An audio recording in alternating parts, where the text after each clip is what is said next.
सुष्मिता जी एक बार फिर से मेरे साथ जुड़ गई हैं। सुष्मिता जी, अगर मेरी आवाज आप तक पहुंच पा रही हो, मैं आपसे यही पूछ रहा था कि जो ट्रेंड है वो आप लोगों के लिए ठीक नहीं है। फिलहाल बीजेपी 189 पर लीड लेती हुई दिख रही है और टीएमसी 99 पर।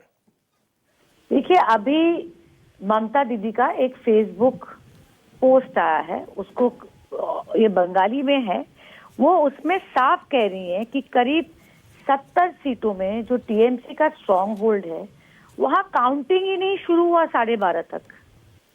ये आपने कभी सुना है कि चुनाव में पोस्टल बैलेट हो, जो भी हो, मशीन हो, कि इतना लेट काउंटिंग शुरू करते हैं? अगर बीजेपी के सीट बढ़ रहे हैं, चलिए मान लीजिए 77 से उनका सीट बढ़ता है, ठीक है, यहां तक हम मानने को तैयार है, पर आप 293 सारे सीट्स का अपलोड करिए ना ईसीआई में। क्यों नहीं हो रहा? आप लोग जाके देखिए। हार जीत की बात तो हम 4 बजे के बाद करेंगे, ये क्यों हो रहा है? कोई कॉन्स्पिरेसी दिख रही है आपको इसके पीछे? बात कॉन्स्पिरेसी की नहीं है। देखिए, शुरू से बंगाल में जो चल रहा है, 1 it is a mind game, 2 it is an alliance between ECI and BJP. वो तो क्लियर है। इस तरह का डिसएनफ्रेंचाइजमेंट कभी नहीं हुआ, एनआरसी में भी नहीं हुआ। आसाम में एनआरसी हुआ, 6 साल कागज दिखाए, 19 लाख लोग बाहर थे। यहाँ पर 12% वोट बाहर है। चलिए, ये तो मुद्दा आप लोगों ने बहुत बारी सुन लिया, इसको जाने दीजिए। पर आप काउंटिंग क्यों स्लो कर रहे हैं हमारे स्ट्रॉन्ग होल्ड में? आपने मोटाबारी का सीट का नाम सुना है? वो वहां पर जो डेमोग्राफी है वहां बीजेपी जीत नहीं सकती, उसका काउंटिंग स्लो कर दिया है एक राउंड के बाद। तो इसके जरिए क्या किया जा रहा है? आपको क्या लग रहा है ये जो आप आरोप लगा रही काउंटिंग स्लो है कि आप जीत रहे हैं? नहीं, इसके पीछे क्या, इससे क्या हो जाएगा? क्या बदल जाएगा? आपको लग रहा है कि अगर काउंटिंग फास्ट हो जाए तो ये आंकड़ा बदल जाएगा जो अभी टीएमसी 100 पर जीती दिख रही है और बीजेपी 188 पर? हमारे लीडर जब कह रहे हैं फेसबुक पे, किसी कारणवश कह रहे होंगे। मैं तो कलकत्ता में हूँ, नहीं, मैं आसाम में हूँ।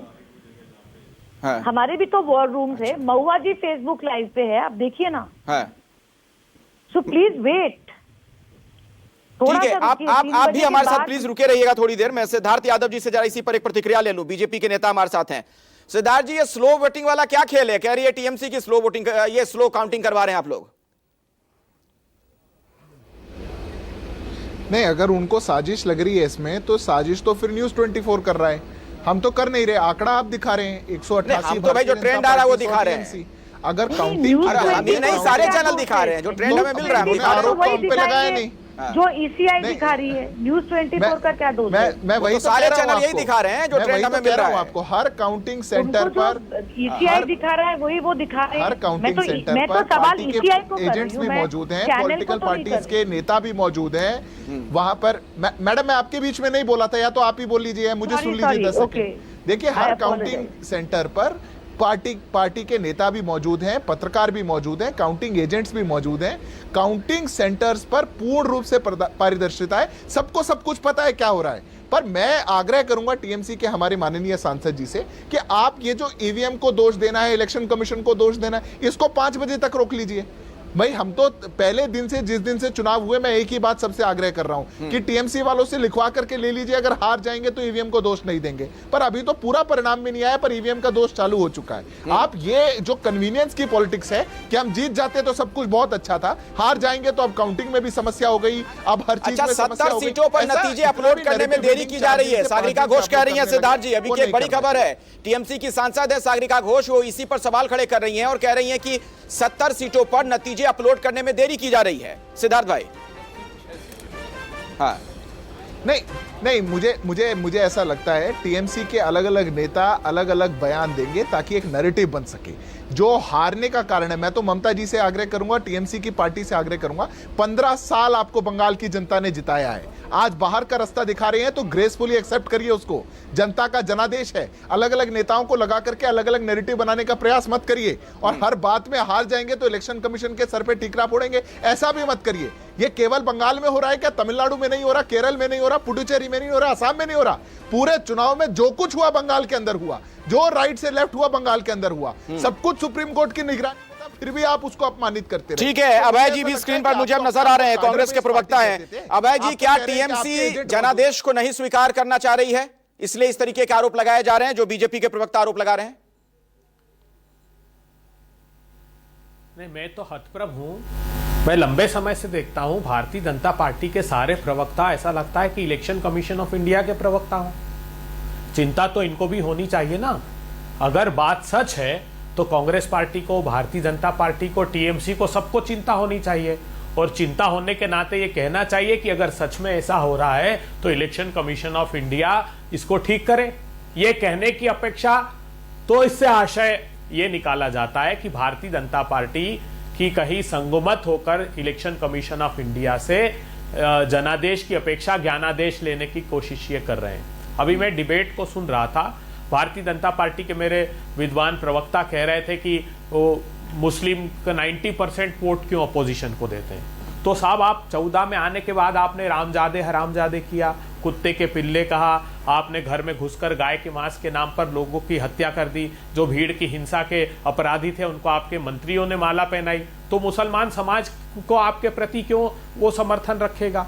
हम किसी राजनीतिक दल ने नहीं कहा कि सिर्फ मुस्लिम दो, हमने कहा कि सभी धर्म को, जात को मानने वाले लोग इस देश के निवासी। लेकिन अभय जी, आप लोग इतनी अच्छी बातें कहते हैं। एक सेकंड सुन लीजिए। हाँ बोलिए।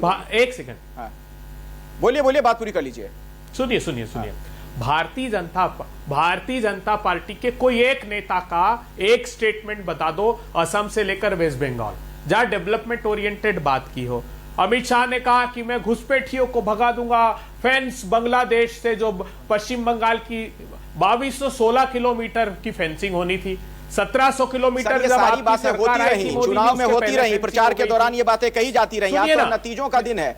मैं ये जानना चाहता हूं, चलिए तो ये आपके लिए अच्छी खबर है, वो बधाई आप ले लीजिए, वहां पर आप सरकार में आते हुए दिख रहे हैं। लेकिन बंगाल में इतनी बुरी हालत क्यों है कांग्रेस की? खाता भी नहीं खुलता हुआ दिख रहा है, शून्य पे दिख रहे हैं आप लोग अभय जी।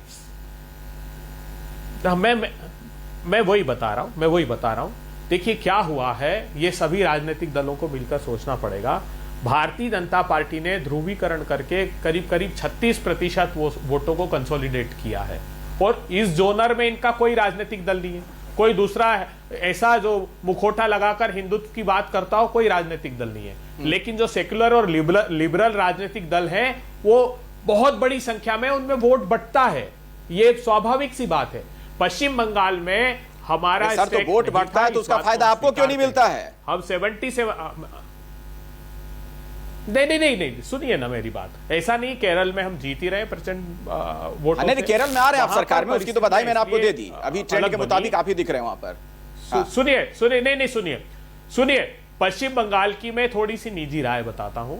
ममता बनर्जी कांग्रेस पार्टी से अलग हुई क्योंकि केंद्र की हमारी मजबूरी थी, हम लेफ्ट के साथ थे वहां पर। उनकी शिकायत यह थी कि आप लेफ्ट के साथ हैं, मैं लड़ नहीं पाती हूं वेस्ट बंगाल में। ठीक है। अच्छा अभय जी, माफी के साथ बीच में रोक रहा हूं, मैं दोबारा लौटूंगा तो आप ही से शुरू करूंगा, अपनी बात आप रख लीजिएगा। मजबूरी, एक छोटा सा ब्रेक लेना पड़ेगा, फौरन लौटेंगे। आप जुड़े रहिए हमारे साथ, देखते रहिए News 24।